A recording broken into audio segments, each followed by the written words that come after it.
Então, nós vamos agora, pessoal, para a segunda parte, que é a leitura, né, do poema de número 33 e a explicação da mensagem desse poema. Então, eu vou pedir a vocês que, à medida que eu for explicando aqui no grupo, o pessoal vai botando uma figurinha ali, né? O grupo ainda está fechado. Só para eu saber que vocês estão me acompanhando, tá? Esse poema ele é muito difícil, tá, pessoal? Ele é muito difícil da gente entender ele, porque ele fala sobre guerra. Agora, por que que o imperador, um homem tão espiritualizado, o primeiro título de posse de terra do Japão é ele que deu. A primeira ferrovia ele estava preocupado em desenvolver, é ele que implantou. A primeira escola pública, ele que criou. A obrigatoriedade do ensino, ele queria terminar com os analfabetos. Um homem tão espiritualizado. Por que que ele falou de guerra? O imperador, ele via um caracol, ele fazia um poema. Caiu uma folha de uma árvore, ele fazia um poema. Entendeu? Tudo para ele virava poema. Ele via uma onda no mar, virava poema. E durante o governo dele, o Japão foi atacado 2 vezes. Ele era um homem que queria trabalhar. Tanto é que no tarô do rei que ele representa o trabalho, o dinheiro, né? E dois países agrediram o Japão, ele teve que se defender e os soldados foram para a guerra. Então ele não podia ter uma realidade. Ele escreveu 100 mil poemas, ele não podia ter vivido uma situação dessa, porque ele era o comandante militar.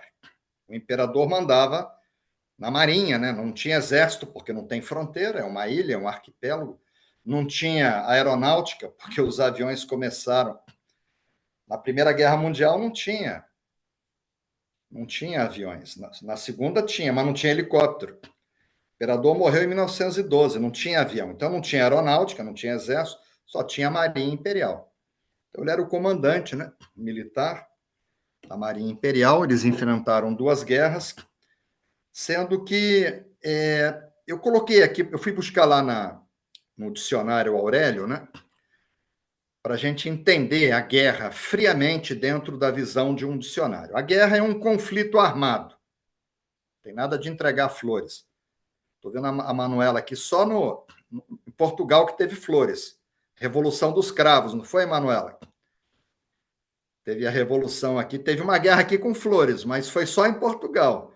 Em geral, é armado entre estados, governos, sociedades ou grupos paramilitares, como mercenários, insurgentes e milícias. Geralmente, é caracterizada por extrema violência, não tem nada dessa. Só em Portugal, né? Revolução dos Cravos. A senhora está viva que entregou os cravos. Ah, é? Uhum. Olha só, foi 25 de abril, né? De 1974 ou 75? Caracterizada por extrema violência, agressão, destruição e mortalidade, usando forças militares regulares ou irregulares. É uma coisa péssima. Guerra, né?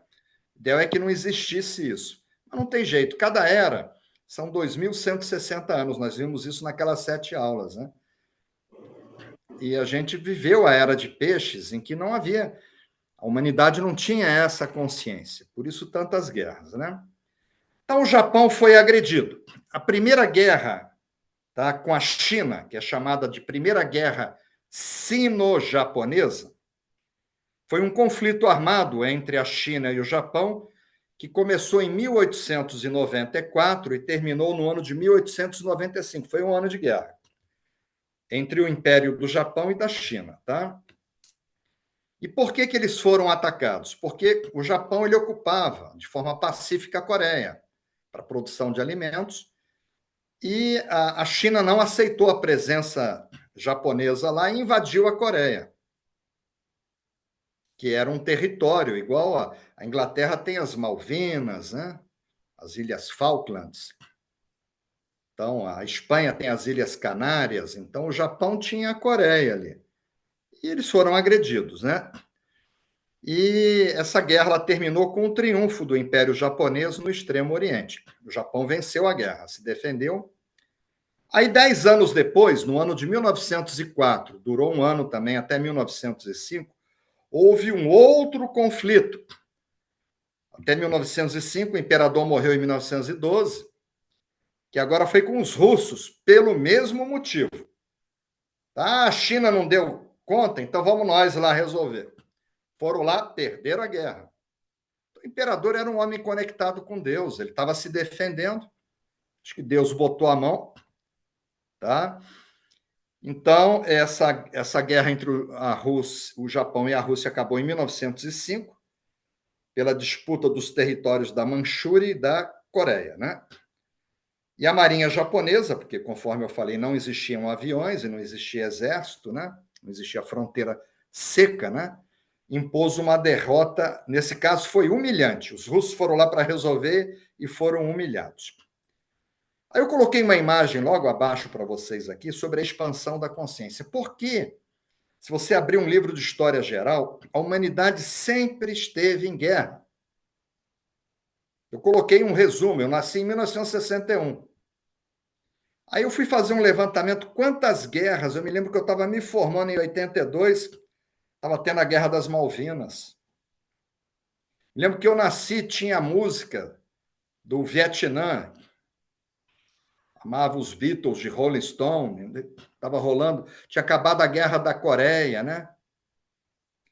Isso tudo é uma questão. Quando as pessoas expandirem a consciência, não vai ter mais guerra.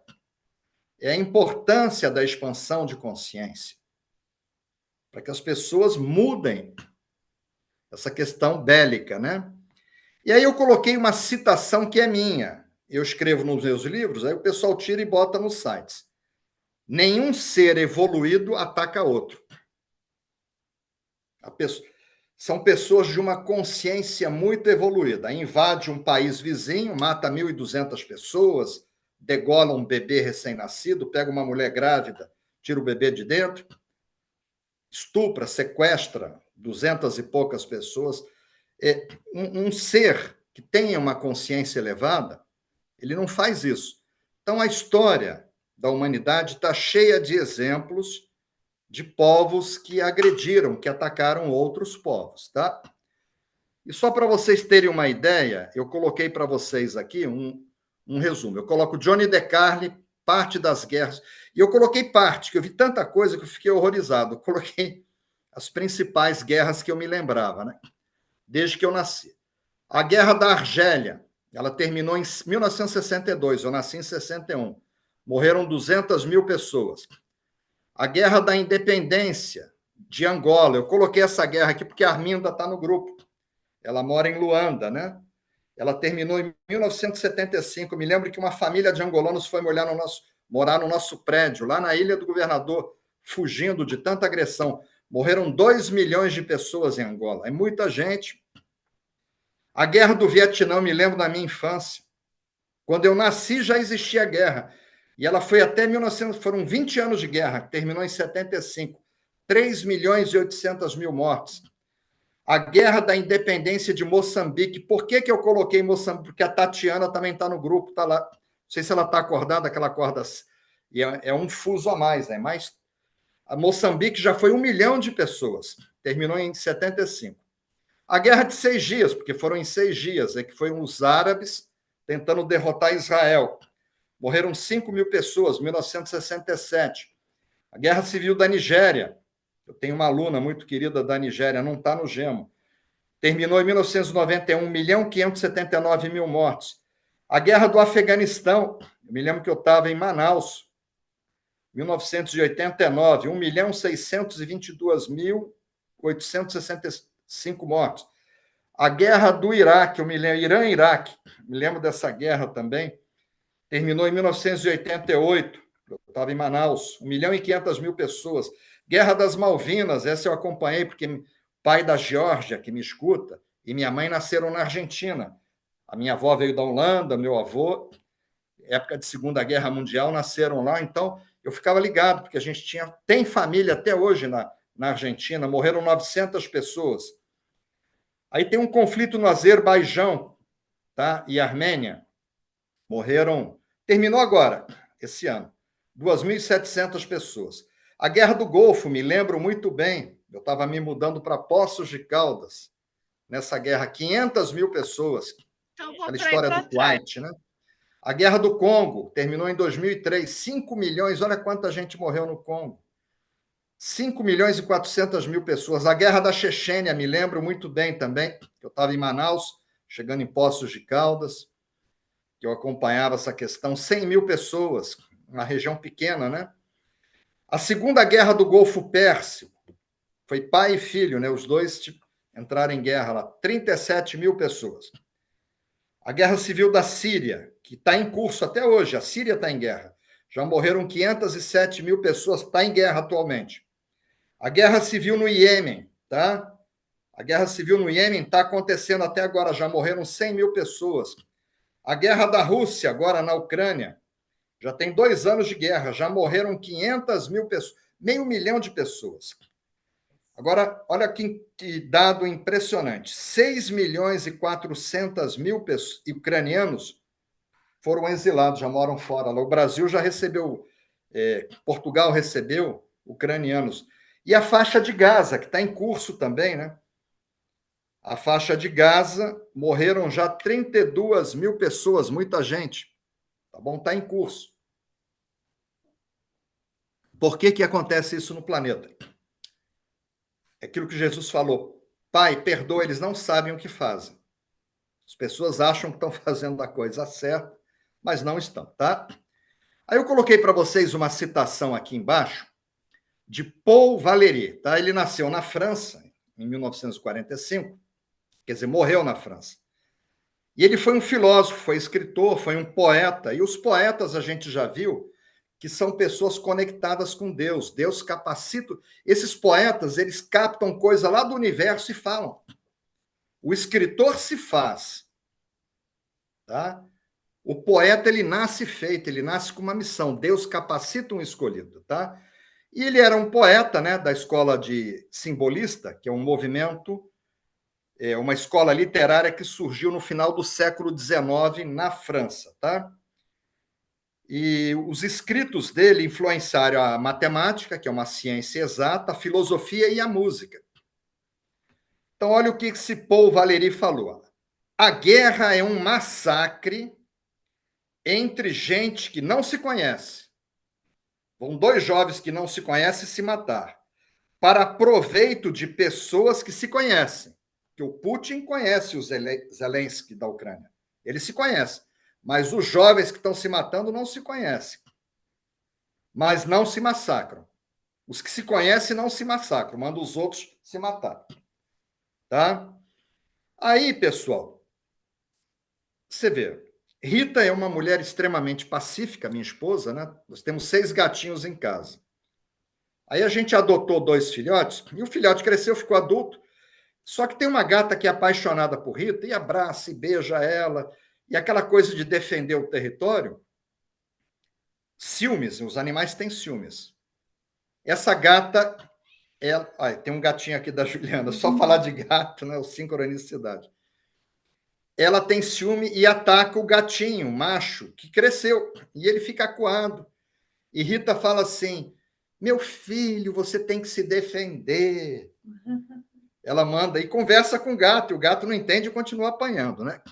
E eu me lembro que quando meu pai faleceu, eu nasci no interior de São Paulo, fui para o Rio de Janeiro com a pele clarinha, morar na Ilha do Governador, o pessoal viu aquele branquinho lá, e eu tinha hora para apanhar, apanhava o dia inteiro, né? Minha mãe, quando viu isso, minha mãe pacífica também, me botou no judô. De lá eu fui para o karatê. Virei competidor e as pessoas me respeitavam. Mas no primeiro momento, né? Então a gente tem que se defender. Tá? Eu me lembro da minha sogra, meu sogro ia, quando o Rita era pequena, ele ia trabalhar em obras e voltava um mês depois, e ela dizia que se entrasse um ladrão, para ela defender a família, né? O marido não estava, que ela seria capaz até de matar um ladrão, né? Tem gente que entra numa casa, estupra, mata, né? E aí, por que eu estou falando isso para vocês? Porque eu coloquei uma citação de William Shakespeare. E eu já falei para ele, tá? Ele morreu no ano de 1616, faz 408 anos. Ele foi, eu acho que, o maior poeta, escritor e ator inglês, né? Morreu há 408 anos atrás. Ele é tido como o maior escritor do idioma inglês. E ele é considerado por muitos o maior dramaturgo da história. E ele é chamado frequentemente como poeta, são escritores conectados com Deus, o poeta nacional da Inglaterra. Olha o que esse homem falou. Em tempo de paz, convém ao homem serenidade e humildade. Mas quando estoura a guerra, deve agir como um tigre. É o que Rita fala para o gatinho. Você tem que se defender.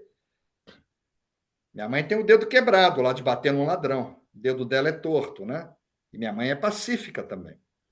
E aí coloquei para vocês aqui uma imagem de Jesus, né? Que Jesus, quando precisou, ele fez uso da força.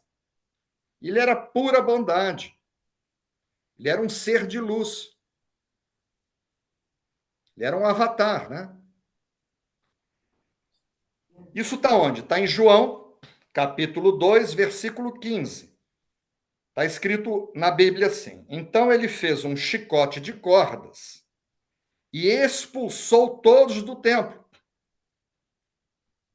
Os mercadores invadiram o templo, igual um país invade outro país. Aí ele pegou o chicote e expulsou todo mundo. Falei, aqui não é o lugar de vocês, e botou. Só que ele usou a força física. Tá? Bem como as ovelhas e os bois. Espalhou as moedas dos cambistas, jogou no. Ele não queria saber daquelas moedas. E virou suas mesas. Imagina a força desse homem, né? A força que ele estava conectado. Coloquei para vocês uma citação de Aristóteles, tá? Nasceu e morreu na Grécia, faz 2.300 anos. Foi um filósofo, um polímata.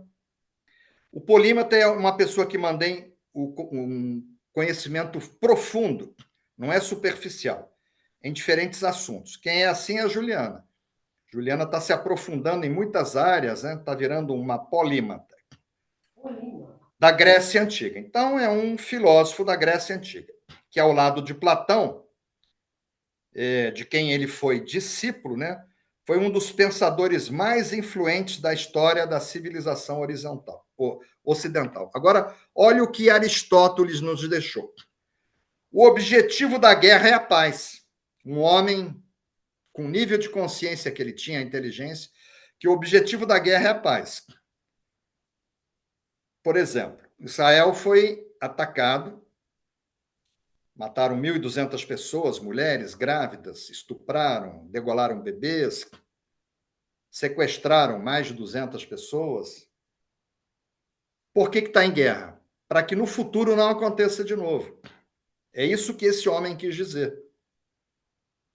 Eliminar os agressores para que no futuro não haja uma repetição do que aconteceu.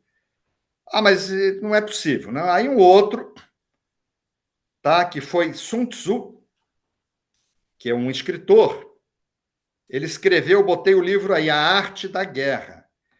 Esse livro foi escrito no ano de 496 a.C., está na moda até hoje.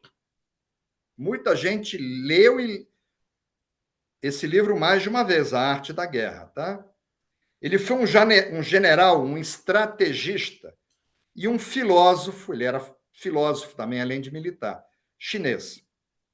Tá? E é o principal nome relacionado à escola militar de filosofia chinesa. Até hoje, a China usa os conhecimentos desse homem. E ele ficou conhecido no tratado que ele escreveu, A Arte da Guerra, que é composto por 13 capítulos. 1 mais 3 dá 4, quadrado, aquela coisa para não circular, para reter, né? Sobre estratégias militares. Ele escreveu a mesma coisa numa outra época. O principal motivo da guerra é a paz. Tá? A pessoa, às vezes, entra em guerra, o imperador, ele se defendeu, para quê? Para que não fosse agredido novamente, tinha que vencer, né? Aí eu cito aqui, eu tenho citado essa questão do dia 7 de outubro do ano de 2023, né? Que foi um dia do ataque. Eles sequestraram, né, o Hamas, esse grupo armado, sequestrou 250 pessoas. Imagina, tinham brasileiros lá, alguém vai lá e sequestra o Lourenço e leva. Ela bateu, tá? E dizem que 128 eles permanecem ainda em cativeiro. Imagina, tanto tempo se você tivesse um parente lá em cativeiro, tá bom? E eles mataram 1.200 pessoas. Eu não estou julgando, tá, pessoal? Estou colocando para vocês um fato histórico. Eu não estou do lado de um, eu sou do lado da paz. Eu sou. Eu não estou julgando quem está certo, quem está errado, mesmo porque a gente já debateu isso no grupo. Tá? Não julgar, Jesus falou. Estou colocando para vocês um fato histórico, como eu coloquei um monte de guerras ali. Quantas pessoas morreram. Aí eu coloquei logo em seguida uma citação de Benjamin Franklin, eu já falei dele para vocês. Ele faleceu em 1790. Como ele está na nota de dólar, muita gente pensa que ele foi presidente dos Estados Unidos, mas ele não foi, tá? Ele é considerado um dos pais dos Estados, um dos fundadores dos Estados Unidos. Ele foi um dos líderes da Revolução Americana. Ele ganhou notoriedade com a relação de experimentos importantes de eletricidade. Na verdade, ele que descobriu que um raio era um fenômeno elétrico, ele que desenvolveu o para-raio com pipas. Ele era um cientista. Só que ele se meteu para a independência dos Estados Unidos. Um homem, um cientista inteligente. Ele disse o seguinte: nunca houve uma guerra boa, nem uma paz ruim. Então, eu gosto muito dessa citação dele. A guerra boa não existe, guerra boa. Está morrendo gente. Paz ruim não existe. Tá bom? Aí coloquei aqui o Bob Marley para vocês. Tá? Por que eu coloquei o Bob Marley com essa cara dele de maluco, né? Porque, na verdade, ele foi condecorado pela Organização das Nações Unidas com a Medalha da Paz do Terceiro Mundo. Ele morreu em 1981. Eu ainda estava na Universidade Rural, ele tinha 43 anos.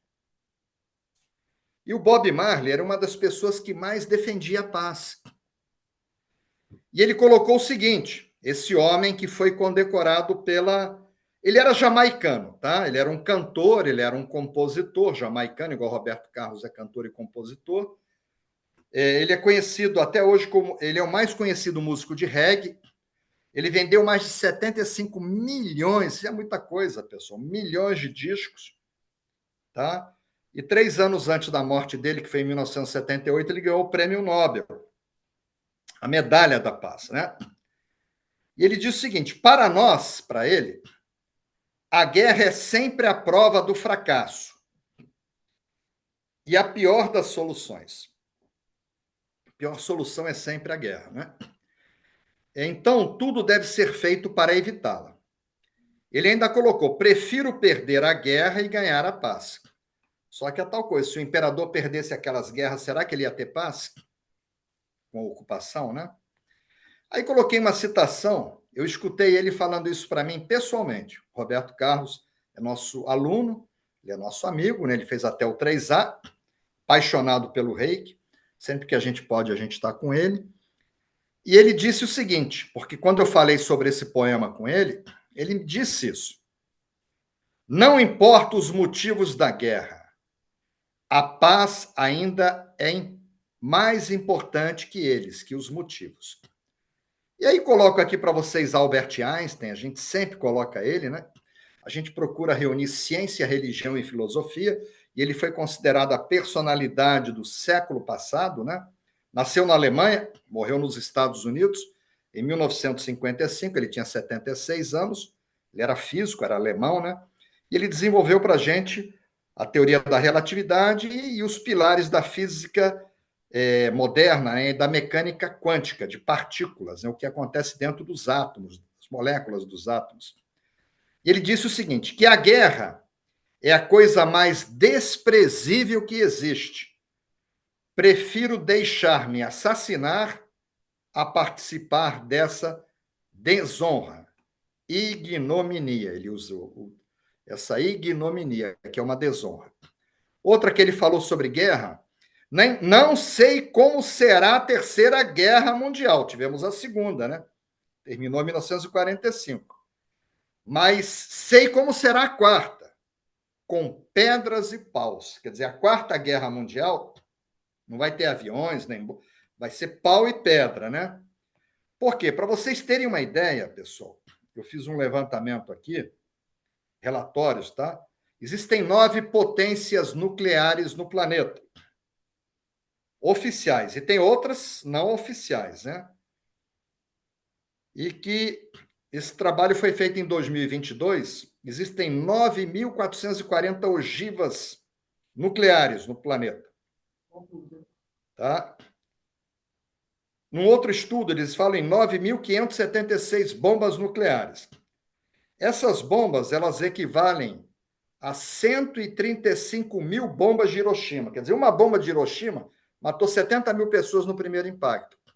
Agora, você multiplica por 135 mil, e olha, o planeta é um barril de pólvora. De vez em quando o Putin fala, olha, a gente está aqui com o dedo perto do botão, por causa da OTAN, né? Portugal faz parte da OTAN.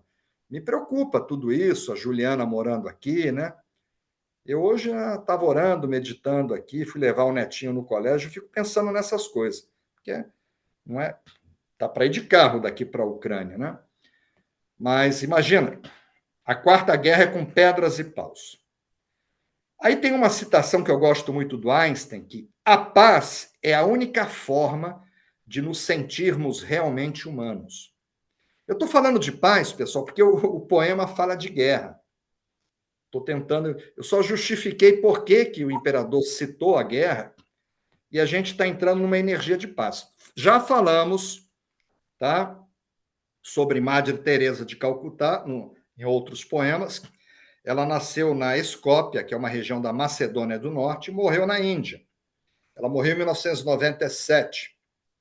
O instituto já estava fundado. Ela tinha 87 anos. Ela foi uma religiosa católica, naturalizada indiana, não era indiana, tá? Ela era da Macedônia. Ela fundou uma congregação missionária da caridade, e a congregação fundada por ela hoje conta com mais de 5 mil membros em 139 países. Olha o legado que essa mulher deixou. Madre Teresa teve seu trabalho reconhecido ao longo da vida por instituições dentro e fora da Índia, recebendo o Prêmio Nobel da Paz. Quer dizer, uma mulher que recebeu o Prêmio Nobel da Paz. E é considerada por alguns como a missionária do século XX. Tá? Ela foi beatificada por João Paulo II em 2003 e canonizada, hoje é uma santa, pelo Papa Francisco em 2016. Tem uma citação que eu gosto muito, que eu me lembro que ela lutava pela paz, era a época da Guerra do Vietnã, eu era menino, e isso realmente aconteceu, que houve uma manifestação nos Estados Unidos contra a Guerra do Vietnã, ela não foi. Perguntaram se ela estava doente, ela falou que ela estava ótima. Mas por que a senhora não veio? Porque a gente fez a manifestação, a senhora não veio. Ela falou, eu não fui porque era contra a guerra. Se vocês fizerem outra a favor da paz, eu vou. E ela deixou isso. Nunca irei a uma manifestação contra a guerra, porque aí você está aceitando que a guerra é uma coisa real. Se fizerem uma pela paz, chamem. Isso eu me lembro. Tá? Coloquei para vocês aqui uma imagem de Masaru Emoto. Tá? O que acontece com uma pessoa que está em paz, que é a saúde da mente, é o atributo mais importante do que o amor. Botei o trabalho desse cientista japonês, o cristal formado em gelo, né, água congelada, de uma pessoa que está em paz. Coloquei uma citação que está num site chamado Frases Pequenas, essa citação é minha, tá? Que a nossa felicidade não está condicionada à posse de coisas caras. Ter carro novo, uma casa moderna, nova, tá? Saúde e paz são o que importa, tá? Eu já tive tanto problema na vida, né? Fiz 63 anos agora, estou casado com Rita há quase 30, a gente já enfrentou tanta barra. e a gente agradece porque a gente está com saúde e a gente está em paz. A gente vive em harmonia, né? Graças a Deus. Então, a paz é o atributo mais importante depois do amor. Isso eu escrevi e virou uma citação. Outra citação minha, que entrou nos sites, que a paz, não estar em guerra, não estar brigando com o marido, com a esposa, com o sócio, com o vizinho, a paz é o melhor remédio para todos os males. Virou citação também. Outra citação minha sobre a paz. Faz aos outros, isso aqui é de Jesus, tá? O que gostarias que fizessem a ti mesmo. Foi Jesus que falou isso. Aí eu complemento. Todas as dificuldades para criar um planeta de paz, planeta todo, baseiam-se na nossa incapacidade de seguir essa simples instrução de Jesus. Você se colocar no outro. Nunca fazer ao outro o que você não gostaria que fizessem contigo. Aí, como eu citei Jesus, aí eu já coloco aqui uma passagem dele, que está em Mateus capítulo 5, versículo 9, que ele coloca o seguinte, Jesus que falou isso, felizes as pessoas que trabalham pela paz, pois Deus as tratará como filhos, Deus abençoa e faz dessas pessoas felizes. Quem trabalha pela paz e não pela guerra, quem promove a paz. E aí eu coloco uma partezinha da tradução lá do memorial, tá? Que está talhada lá na pedra em Tóquio, tá? O método desconhecido que convida à felicidade. Isso é o Reiki. Então, se você promove a paz entre a família, entre as pessoas, entre os amigos, tá? Deus abençoa com felicidade. Coloquei outra passagem de Jesus. Bem-aventurados os mansos. Quem são os mansos? São as pessoas que não são bélicas, porque eles herdarão a terra. Aqui entra o grupo Gemo, a expansão de consciência, a divisão do joio e do trigo. Esse é o nosso objetivo. A gente sair de uma fila e entrar na outra. É fila A e B, não vai ter fila C. Os aprovados vão herdar a terra, poderão reencarnar aqui. Os reprovados vão para um outro planeta aí, como a gente já veio de Capela, né? Já pedi para vocês lerem esse livro, Os Exilados de Capela. E aqui, pessoal, o poema fala também de família. Agora eu vou virar o tema, vou entrar na família. Madre Teresa de Calcutá, falamos dela. Ela diz o seguinte: quer fazer algo para promover a paz mundial? Vá para a sua casa, porque é uma célula da sociedade, e ame a sua família. Família, o pai, a mãe, os irmãos, os filhos, né? Noiva, noiva, as pessoas que convivem naquele núcleo. Ame a sua família. Vira um farol de luz, tá? Que repercute. Coloquei uma citação de Leon Tolstói, tá? Ele nasceu e morreu na Rússia, morreu em 1910, aos 82 anos. Ele foi um escritor russo e até hoje, ele é reconhecido como um dos maiores escritores de todos os tempos, inclusive da Rússia. E Leon falou o seguinte: a verdadeira felicidade está na própria casa. Você não pode procurar felicidade fora. É naquela cela, na sua casa, tá? Entre as alegrias da família. Aquilo é a verdadeira. Se o objetivo do Reiki é um caminho que te leva à felicidade, a verdadeira... Eu falei para a Juliana, eu vim aqui para estar com ela e com meu neto. Falei, o lugar não importa. Se eu estou aqui, ela falou, vamos passear ali, vamos. Entendeu? E eu falo isso para ela. Quando eu estou em Campestre, eu sou tão feliz. Quando eu estou em São Lourenço, eu estou feliz aqui. Porque, para mim, as pessoas é que importam, não o local. Eu nem estou saindo daqui.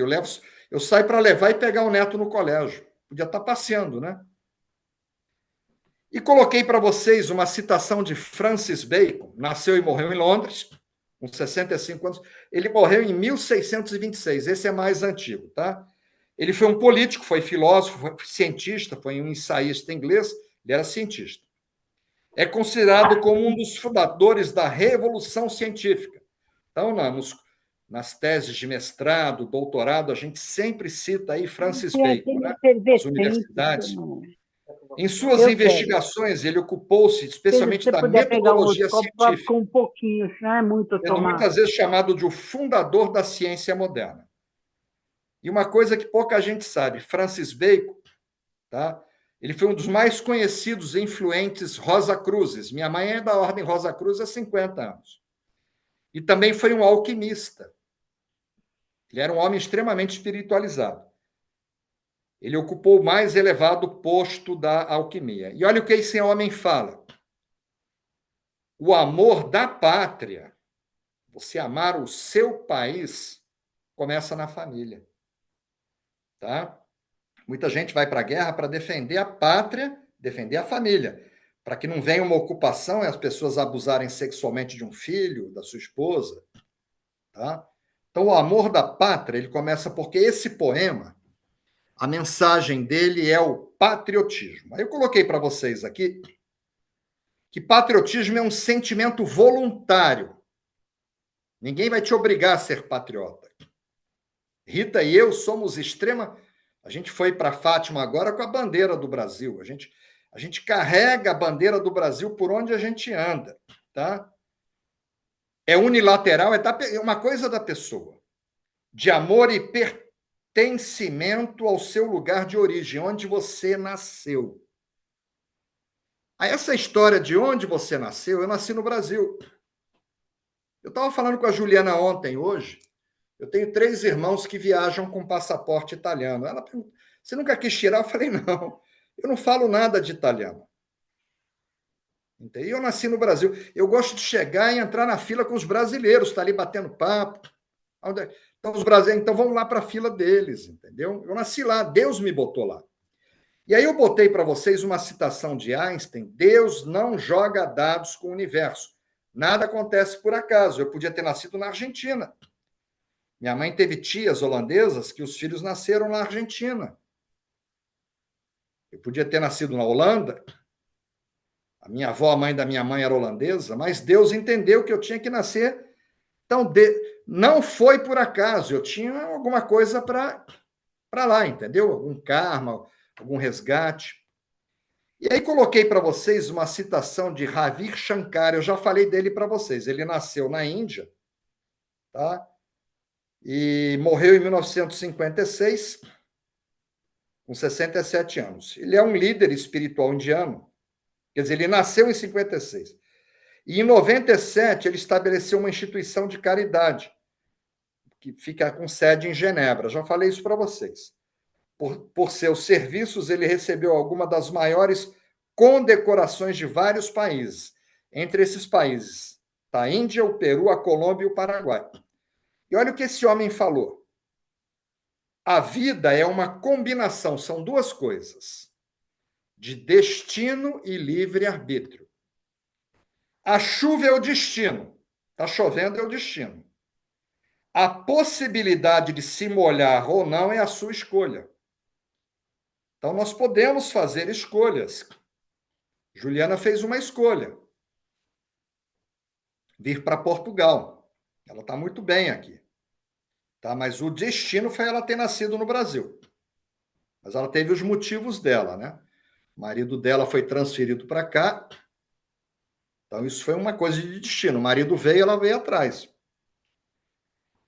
Então, esse poema, na verdade, ele fala sobre patriotismo. A pessoa não vai para a guerra matar e morrer porque ela quer, ela acha bonito. Ela vai por uma questão de patriotismo. Então, o fundamento desse poema é o patriotismo. Aí eu coloquei uma citação de um cidadão chamado Guy Maupassant. Ele nasceu e morreu na França, faz 131 anos que ele morreu, em 1893. Ele era poeta também. Então, a gente já viu que poeta conecta com Deus, com o universo, né? Ele era escritor também. Com predileção para situações psicológicas, era um psicólogo. E crítica social, da técnica realista, né? técnica realista ela combatia o romantismo, as idealizações, o que é real, né?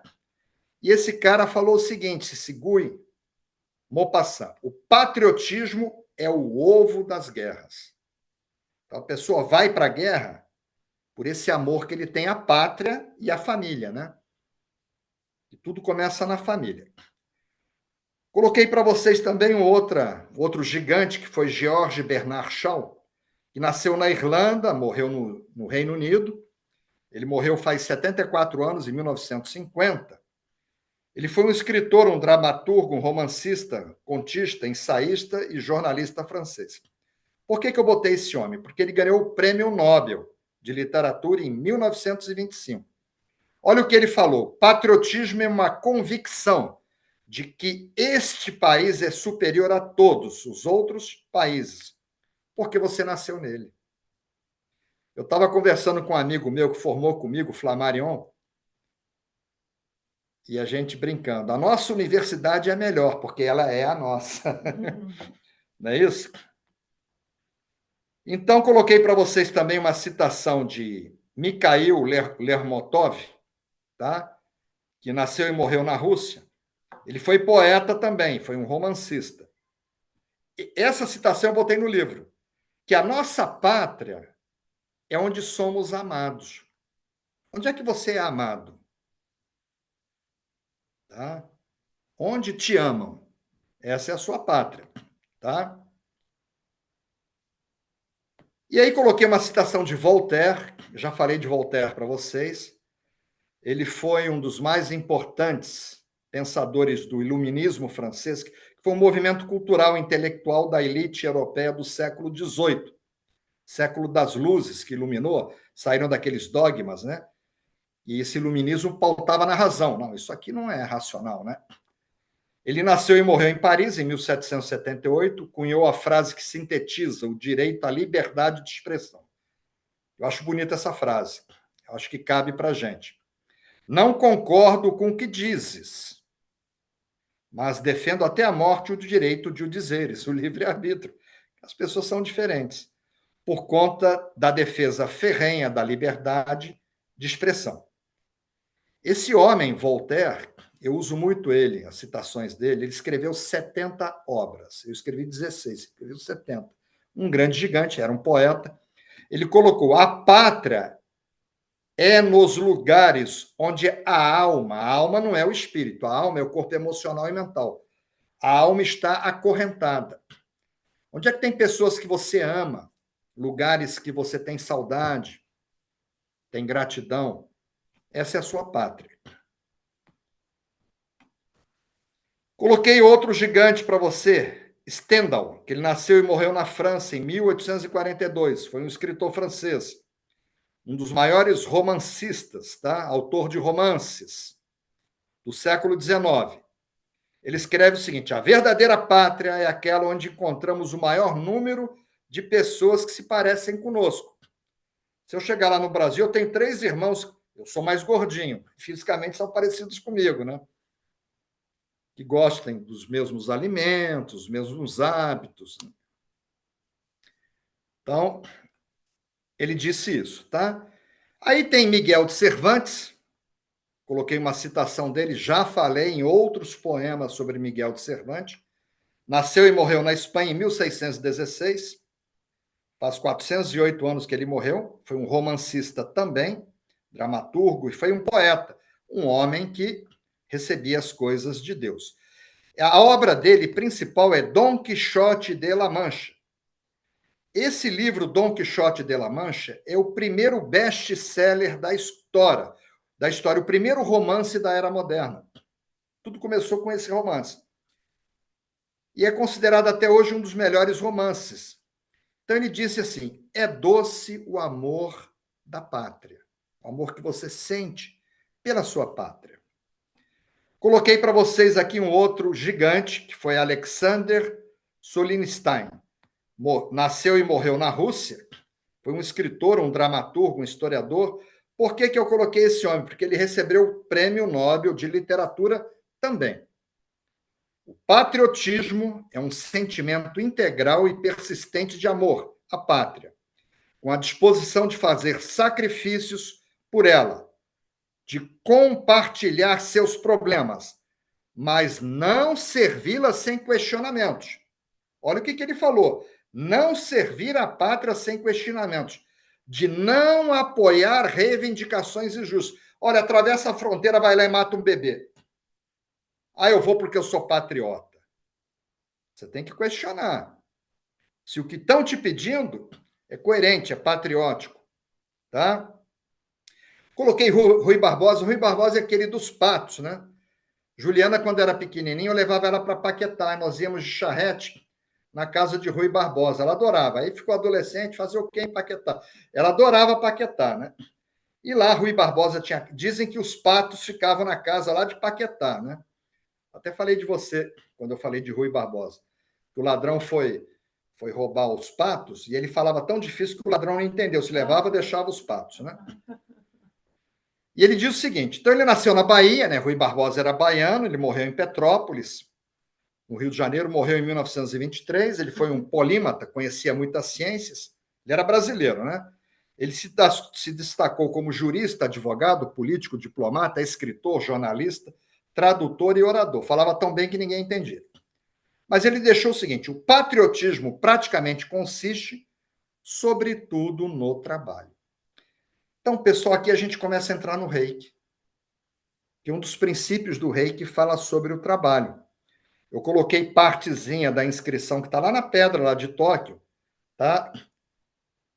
Que diz o seguinte, a ensinar as pessoas, está lá na pedra, ensinar o Reiki, devemos primeiro fazer com que percebam as últimas instruções do imperador Meiji, ou seja, os princípios vieram do imperador também, e celebrem os 5 princípios pela manhã e à tarde, porque não tinha luz elétrica, eles dormiam no final da tarde, a fim de mantê-lo sempre em mente. Aí vem os princípios, seja aplicado e honesto em seu trabalho.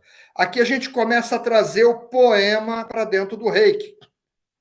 Rui Barbosa fala aqui, o patriotismo praticamente consiste no trabalho. Você gerar impostos para aquele dinheiro pagar a Universidade Federal Rural, os professores onde eu me formei, o Hospital Paulino Werneck, da Ilha do Governador, bairro do Cacuia, onde eu quase desencarnei, se não fosse, aquele hospital tinha morrido com soro, tinha uma desidratação mais alto grau. Entrei em coma, 1969. Eu tinha 8 anos. Médicos que recebiam salário do governo. Então, essa questão do trabalho, do patriotismo, ele diz que consiste no trabalho, você fazer algo pelo seu país, né? E aí vem Joaquim Nabuco, que vai mais profundamente ainda. Pernambucano lá de Recife, morreu nos Estados Unidos, morreu em 1910. Todo lugar que eu vou tem a rua Joaquim Nabuco. Tá? Ele morreu faz 114 anos. Foi um político, foi um diplomata, um historiador, jurista, orador e jornalista, formado na Faculdade de Direito de Recife. Por que eu trouxe para vocês Joaquim Nabuco? Porque ele foi um dos fundadores da Academia Brasileira de Letras. E no dia do nascimento dele, que é dia 19 de agosto, é comemorado o Dia Nacional do Historiador. E olha o que esse homem falou. O verdadeiro patriotismo é o que concilia a pátria com a humanidade. Estamos chegando no Reiki. Tá? Esse é o verdadeiro patriotismo. Não é só o seu país, é toda a humanidade. Eu não tenho uma preocupação só com o povo brasileiro, eu tenho uma preocupação com toda a humanidade. Rita também. E aí eu coloquei para vocês, tá? 2 citações oficiais do Reiki. Uma entrevista que Mikao Sui concedeu, está no livro Reiki Apostilas Oficiais, esse aqui, ó, página 436, em que o entrevistador pergunta para Mikao Sui, por que ensinar o método Reiki ao público, é para todo mundo? Ele fala o seguinte, Mikao Sui, saiu da boquinha dele, desde a antiguidade as técnicas secretas são transmitidas somente para os descendentes de seus descobridores, como se fosse um tesouro da família. Acredito que manter técnicas em segredo é hábito do passado, aos símbolos são secretos. Mikao Sui era contra isso. Não poderei admitir tal comportamento no mundo moderno, na qual a felicidade e o progresso social são fundamentados na coexistência da humanidade. Coexistência. Então, Mikao Sui ele tinha uma preocupação. A preocupação dele não era só com o povo japonês. Era com toda a humanidade. E foi o que Joaquim Nabuco falou, que é o verdadeiro patriotismo tem que conciliar o seu país com a humanidade. Você não pode pensar só nos brasileiros, só nos portugueses, só nos franceses, os angolanos, moçambicanos, tá? E outra, lá na pedra onde estão as cinzas de Mikao Sui, lá em Tóquio, na página 66 do mesmo livro, está escrito lá, o mestre Uzui enfatizava, eu só traduzi, 2 pontos, abre aspas. Então, Mikao Sui que falou isso. Este é seguramente o processo desconhecido, que processo? O Reiki.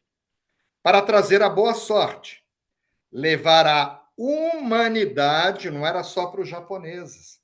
Então, vocês vão ver a preocupação de Mikao Sui com a humanidade, não só com os japoneses. Um milagroso bálsamo para todos os tipos de problemas de saúde. Coloco aqui também a citação de John Kennedy, já falei para vocês de John Kennedy, ele foi o 35º presidente dos Estados Unidos, ele foi assassinado aos 46 anos de idade. Por quê? Porque ia ganhar a eleição. Vai lá e mata ele, que senão ele vai ganhar a eleição. Mataram ele no dia 22 de novembro de 1963, eu tinha 2 anos e meio. Mataram ele em Dallas, no Texas, nos Estados Unidos. Ele estava começando a campanha para a reeleição. Aí eu já escutei isso. O que o Brasil já fez por mim? O que Portugal já fez por mim? Tá? Olha o que esse homem falou. Não perguntes o que a tua pátria pode fazer por ti.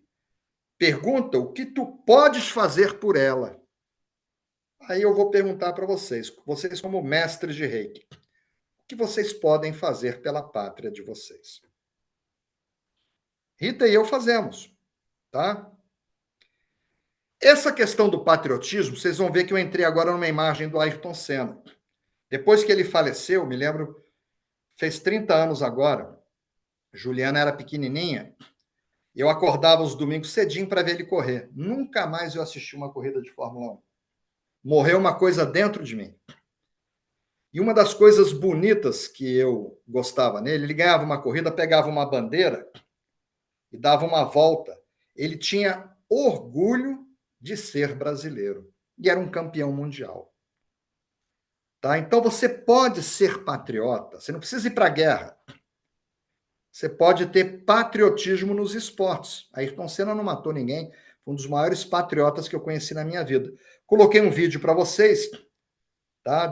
A CNN mostrando ele pegando a bandeira e dando uma volta olímpica. Tá? O nome do vídeo, eu não sei se quem viu o vídeo, se der um clique para mim saber quem viu, Ayrton Senna e a bandeira do Brasil. Ele fazia questão, ele ganhava uma corrida, pegava uma bandeira de um brasileiro ali e dava uma volta com aquela bandeira, aquela volta olímpica. Então, esse para mim foi um dos maiores patriotas que eu conheci. Tá? E um dos motivos de eu não ter mais assistido, nem Rita, né? Me lembro que o Brasil chorou muito a morte desse homem. Eu acho que foi a pessoa, o brasileiro que desencarnou, que mais impactou em sofrimento o povo brasileiro, tá? Em seguida, eu coloco para vocês um vídeo do momento em que Rita e eu estávamos agora, no dia 18 de maio, no Congresso de Reiki, no Aveiro, em que nós entregamos, por gratidão, ao presidente da Associação Portuguesa de Reiki Monte Curama, que tem um grande serviço prestado, tá? Não só para Portugal, como todos os reikianos de língua portuguesa, o Brasil. Ele escreveu mais livros, eu escrevi 17 livros, escreveu 18 sobre o Reiki. Livros bons, né? Eu recomendo sempre os livros dele. E ele teve uma contribuição, ele foi bater lá, ele ficou um dia comigo no Japão. Eu disse para ele que eu estava com dificuldade de fazer umas esculturas de Komainus, que a gente doou lá no templo de Mikao Sui, que ficou muito caro. E ele pegou e me ajudou. Ele falou assim, eu vou te ajudar, 1.000 euros te ajuda? Não ajuda 1.000 euros? Eu falei, eu aceito, desde que você vá. Nossa, mas aí vai ficar mais caro. Eu falei, então não aceito. Aí ele comprou a passagem dele, da noiva dele, e foi bater lá e participou da cerimônia. Ele ficou um dia comigo. Nós fizemos uma doação no templo que Mikau Sui frequentava na infância dele, a família de Mikau, onde Mikau Sui doou o Tori, fica em Gifu, no Amataka. Então eu entreguei uma réplica da placa de aço inox que ficou lá no Japão, entreguei para ele, mas eu vim com a bandeira brasileira. E entreguei a bandeira em gratidão à contribuição que ele dá aos reikianos brasileiros, né? Terminou o congresso, o que eu fiz? Juntei, lamentavelmente, uma teve que sair cedo, foi a Sandra, mas juntamos os brasileiros lá e pedi para o João, falei, João, você vem para cá que você é um dos portugueses mais brasileiros. Ele começou a rir, né? João Magalhães está aí. Então, que é o patriotismo cultural. Porque quando eu vou para um congresso, eu sempre vou, e eu sempre falo, eu sou um escritor, um palestrante brasileiro. Tá? Fiz questão de não tirar o meu passaporte italiano.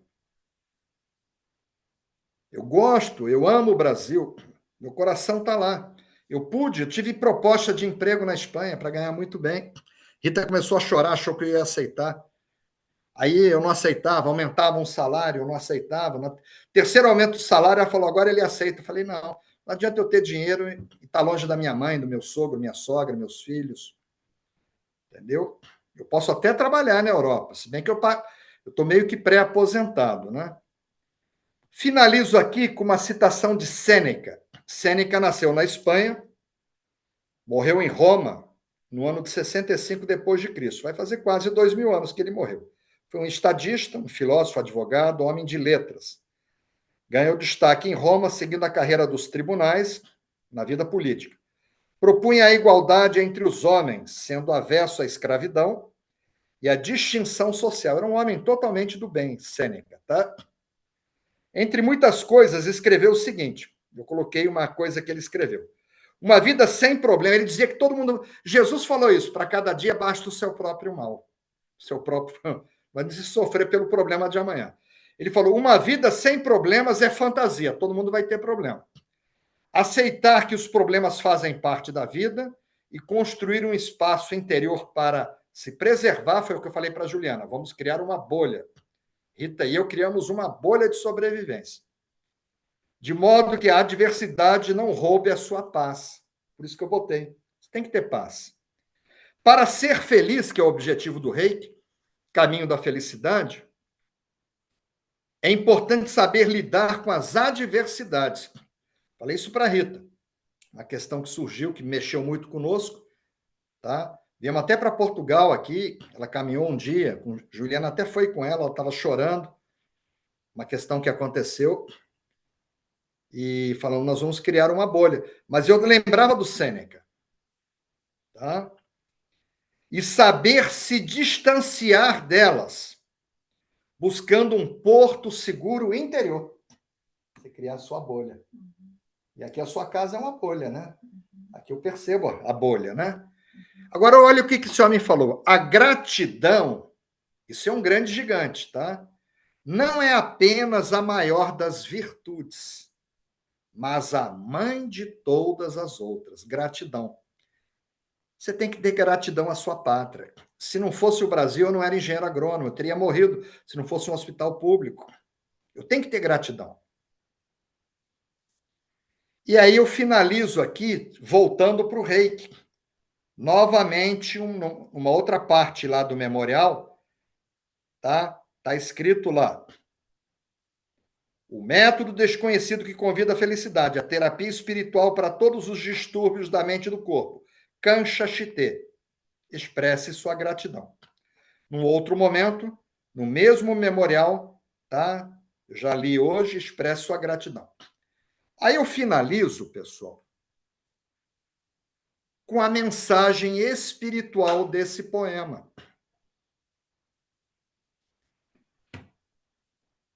A mensagem espiritual é o seguinte, isso é meu, tá? Tá no livro. Ser patriota é uma das formas de expressar gratidão à pátria que nos acolheu. O patriota, ele não consegue ser se ele não tiver gratidão, que é a mãe de todas as virtudes. O amor à pátria começa na família. Eu sempre fui muito família, sempre priorizei. Juliana era pequena, às vezes me chamavam para reunião de maçonaria, de Lions Club, mas não posso, porque eu tenho que brincar de fantoche com as minhas filhas. Como brincar de fantoche? Elas gostavam de brincar de fantoche, né? Tá? Então, o amor, eu estava sendo patriota, começa na família. Ao defender o país, também se defende a família. Eu defendendo o Brasil como eu defendo, e Rita defende também, a gente está defendendo a nossa família. Minha mãe que está lá em Brasília, em Lusiânia, minha sogra, meu sogro, meus filhos, netos. Bom, nesse exato momento, o grupo é muito numeroso, né? Acabo de abrir o grupo, pedi ao Paulo se ele pode colocar a figurinha para mim. Já colocou, ele é mais rápido do que eu. Na verdade, eu não sou muito rápido, quem é rápido é a Rita. E o grupo dos convidados, né? Alguns portugueses aqui do Congresso estão nesse grupo. Obrigado, Paulo Demétrio. Os grupos estão abertos, tá? Vamos ler rapidamente o poema para vocês entenderem o fundamento. O fundamento é essa citação que eu coloquei agora, tá? Ser patriota é uma das formas de expressar gratidão. O poema o fundamento é patriótico, gratidão à pátria que te acolheu, porque Deus te colocou lá, Deus não joga dados. E que o amor à pátria começa na família, a célula da sociedade. É importante, tem poemas que vão falar sobre a família. Tem que defender a sua família, tá? Ao defender o país, também se defende a família. Então, estou aqui, olha. Botei uma bandeira japonesa. Essa foto foi Rita que fez, numa das viagens ao Japão. Estou aqui na página 159, né? Coloquei os 31 caracteres para a gente se conectar com a energia do número 4, 3 mais 1, que é para reter a mensagem espiritual. E vamos ler rapidamente aqui o poema. Poema 33, pensamento ocasional. Os soldados que vão para a guerra deixam as suas famílias seguras em casa. Quão corajosos e dedicados são para com a sua pátria. Esse é o poema. E eu falei 1 hora. Em cima de 2 linhas, né? Aqui o imperador Meiji exalta o patriotismo. Podemos dividir o poema em trechos. O primeiro, os soldados que vão para a guerra, aparece com o fato que durante a era Meiji, o povo japonês enfrentou 2 ferozes guerras. Um conflito com a China e outro com a Rússia. Segunda parte do poema, deixam as suas famílias seguras em casa. Se apresenta com o significado de que os soldados que vão à guerra pensam em deixar seus entes queridos protegidos. Muitas vezes se colocando em segundo plano. Ele que foi para a guerra, mas deixou a família segura. E o terceiro trecho, quão corajosos e dedicados são para a sua pátria. O imperador enaltece o patriotismo, o sentimento de amor e devoção à pátria. Patriotismo é o espírito de solidariedade entre pessoas que tenham interesses comuns. Eu estou no livro, hein, pessoal? Estou no livro. Por isso, o imperador faz referência também à família. No Japão, geralmente as pessoas têm muita gratidão à sua pátria, grande respeito e amor à terra que os acolheu. Que aqui entra o destino, que a gente já falou. Para muitas culturas orientais, quem morre pelo seu país vive eternamente. O amor à pátria começa na família, que é uma pequena sociedade de suma importância para a nossa vida. A base de toda a nossa formação. O alicerce de toda a nossa história de vida. Com ela moldamos o nosso caráter, aprendemos os valores humanos, adquirimos um bem precioso, um tesouro importante de valor incalculável e inestimável. Também o mais sagrado do mundo, onde geralmente encontramos o amor verdadeiro e sincero. Não é difícil encontrar quem diga que os momentos mais felizes da vida foram aqueles que passaram em casa com a família. Eu cheguei aqui, Juliana falou: são os melhores dias, né? Você vai estar comigo, né? Quando a família não é a casa, é a família. A mensagem implícita no poema é o patriotismo, pois ao defender o país, também se defende a família, que fica em casa em segurança a fim de ser resguardada e na esperança de um futuro melhor. Agora, por que Mikao Sui, estou na página 161, trouxe esse poema num grupo de 125, no universo de 100 mil, menos de 0,01%? O mestre Mikao Sui seguramente selecionou esse poema em respeito ao princípio do rei que expresse sua gratidão. E a gente finalizou a análise falando de gratidão. Ser patriota é uma das maneiras de expressar gratidão à pátria que nos acolheu. O mestre Usui certamente também selecionou esse poema. Prestem atenção aqui o que eu escrevi, tá? Isso aqui fui eu que escrevi. Para orientar os reikianos a serem patriotas. Isso faz parte do reiki, o patriotismo. O sentimento de amor, gratidão e respeito à pátria deve ser despertado em todos os cidadãos. Ser um patriota implica fazer algo de bom pelo seu país. O que eu faço? Eu vou para um congresso e falo: eu sou brasileiro, estico a bandeira brasileira. Eu carrego a bandeira brasileira. É pouco, mas eu carrego o meu país. Fazer algo bom pelo seu país, pela sua nação, independente de guerras. Não precisa ir para a guerra para ser patriota. Pois há diferentes tipos de patriotismo, diferentes pessoas que são patriotas, diferentes maneiras de mostrar como são devotos do seu lugar de origem. Patriotismo no esporte, Ayrton Senna. E patriotismo cultural, que é o exemplo de Rita, o meu exemplo, né? Rita ainda vai mais longe. Ela fala assim: campestre, ela faz questão, campestre, Minas Gerais, Brasil. Ela faz questão. E eu sou meio cigano, né? Que minha mãe veio de uma guerra interna na Argentina, ela foi para o Rio de Janeiro.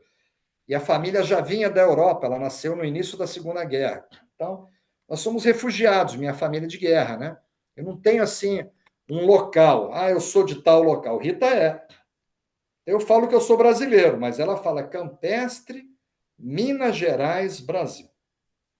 E essa citação eu já coloquei para vocês hoje, tá?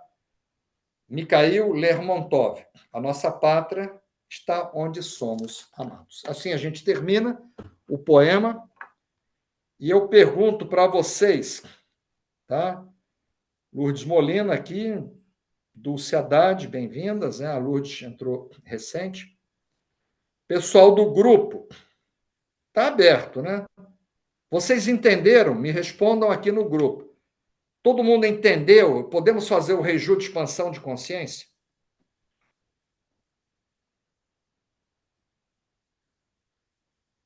Desculpa aí que eu dei um suador em vocês hoje, hein?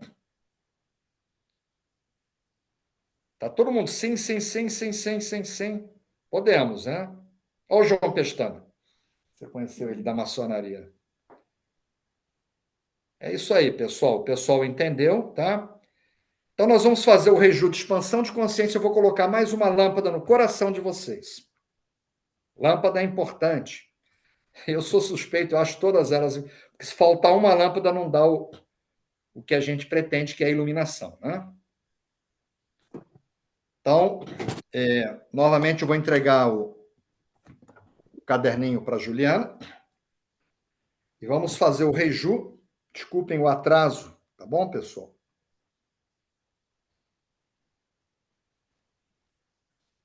Hoje a gente atrasou. Não é fácil chegar num grupo de Reiki para falar de guerra, né? What's the first thing you do when you wake up in the morning? If you're checking your phone, stop that. Instead, try this. Ok, vamos lá então, né? Pessoal, eu quando estava na escola primária, a gente não entrava em sala de aula sem cantar o hino nacional. Na Ilha do Governador. Eu tirava boas notas, eu me lembro de eu ter carregado a bandeira brasileira num desfile. Minha mãe estava lá, não sei se ela vai lembrar. E eu estudei Educação Moral e Cívica, o SPB, né? Essa coisa do patriotismo. Oi? Oi? Não. E então procurem refletir isso dentro de vocês, essa questão do patriotismo. E o que é que vocês poderão fazer pela pátria de vocês daqui para frente. Tá bom?